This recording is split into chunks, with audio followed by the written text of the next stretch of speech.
Ju njohim me edicionin informativ të lajmeve. Kjo është Radio 7. Ju gjetën 350.000 euro në shtëpi, nuk dihet vendodhje gjyqtarit Gjoko Ristov. Zbulimi i mjeteve monetare të padeklaruara të fshehura në murin e shtëpisë së prindërve është një nga provat materiale për dyshimin e përfshirjes në korrupsion të gjykatësit të apelit Gjoko Ristov. Ky rast ndërlidhet me arrestimin e avokatit Femi Stafa, i kapur në muajin dhjetor me 50.000 euro rushfet. Autoritetet thonë se rasti është një nga hetimet më të gjëra për dyshime për korrupsion të nivelit të lartë, i mbështetur nga informacione dhe raporte nga Agjencia e Sigurisë Kombëtare.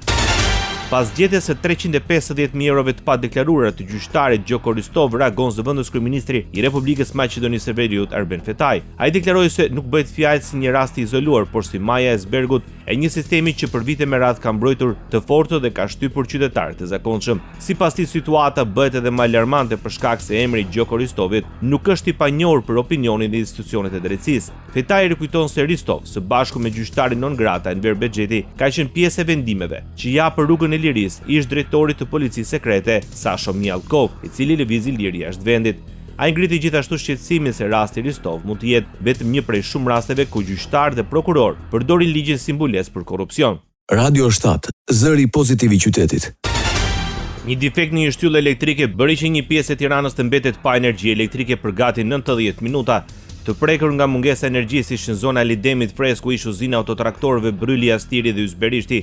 Defekti bëri që energjia elektrike të ndërpritej në një prej pavionëve të QSUT-s, ku përfshihet reanimacioni qendror, imazheria dhe spitali ditor. Në një deklaratë për media, Qendra Spitalore Universitare Nën Tereza pranon se pati një mungesë të përkohshme të energjisë. QSUT pretendon se gjeneratori u aktivizua menjëherë dhe në asnjë moment nuk kërcënua jeta e pacientëve. Riparohet defekti që la pa energji elektrike një pjesë të Tiranës përfshirë dhe QSUT-n. Operatori i sistemit të transmetimit deklaron se institucionet me rëndësi të veçantë furnizuan me energji elektrike brenda pak minutash. OSHE njoftoi se shkak për mungesën e energjisë ishte një averi në linjën 110 kV të operatorit të sistemit të transmetimit që furnizon disa nën stacione. Sipas OST-s, energjia u kthye për 30 minuta. Në orën 22:09 riparimi i defektit përfundoi dhe linja u rikthye në punë, duke garantuar furnizimin e plotë me energji elektrike për të gjithë konsumatorët, deklaron operatori i sistemit të transmetimit të energjisë.